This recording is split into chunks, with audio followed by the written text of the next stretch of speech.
Sheetal's corner. Hello friends, Sheetal's कॉर्नरमध्ये आपलं स्वागत आहे.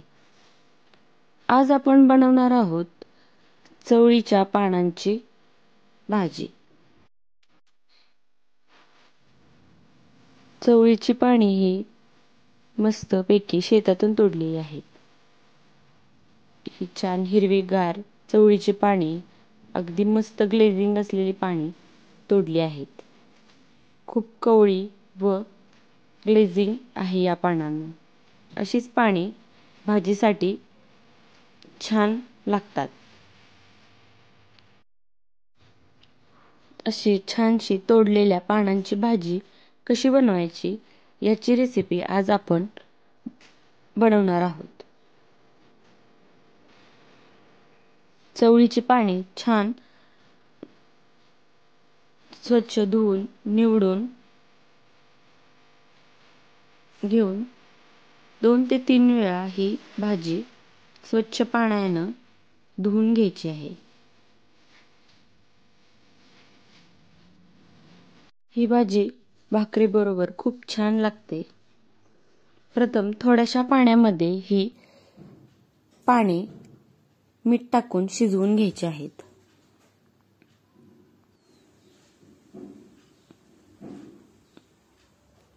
शिजल्यानंतर त्यातील पाणी काढून ही भाजी छान पिळून घ्यायची आहे व त्यानंतर ती चिरून घ्यायची आहे.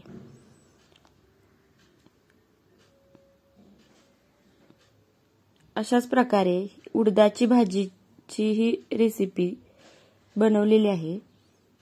त्याची ही लिंक मी डिस्क्रिप्शन बॉक्समध्ये देणार आहे. आता यामध्ये डाळ घालायची आहे. ती भिजत ठेवायची आहे. पहिल्यांदा चवळीच्या भाजीमध्ये भरपूर कांदा टाकायचा आहे. खूप छान लागतो कांदा. 1-1.5 चमचा तेल टाकायचं आहे.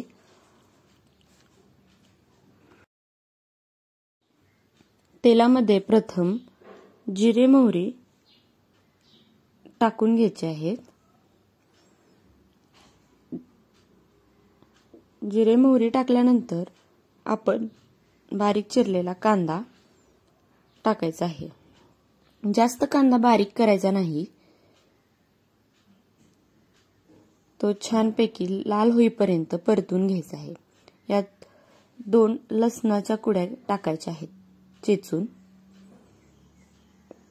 चिरून घेतलेली भाजी टाकायची आहे व छान परतायची आहे. अशा प्रकारे परतून घेतल्यानंतर त्यामध्ये चवीनुसार कांदा लसूण चटणी टाकायची आहे. भिजवून घेतलेली मूगडाळ टाकायची आहे. आवडत असेल तर शेंगदाण्याचं कूट टाकायचं आहे व ही भाजी थोडंसं पाणी टाकून शिजवून घ्यायची आहे. याच्यातील डाळ छान शिजवून घ्यायची आहे. ही भाजी तयार झालेली आहे. तर आता आपण एका बाउलमध्ये काढून घ्यायची आहे.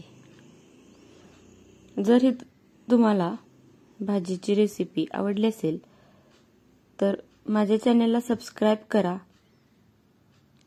शेअर करा ही रेसिपी. ही भाजी ज्वारीच्या भाकरीबरोबर खूप छान लागते. या भाजीत मीठ हवा असेल तरच टाकायचं आहे. टेस्ट करून ठरवायचं आहे. कारण आपण उकळून घेताना मीठ टाकलेलं होतं थोडं, पण कमी पडल्यामुळं थोडंसं मीठ टाकावं लागलं. आता ही भाजी आपली रेडी झालेली आहे. आता ती सर्व करायची आहे. जर ही तुम्हाला रेसिपी आवडली असेल तर लाईक करा, शेअर करा, सबस्क्राईब करा. थँक्यू.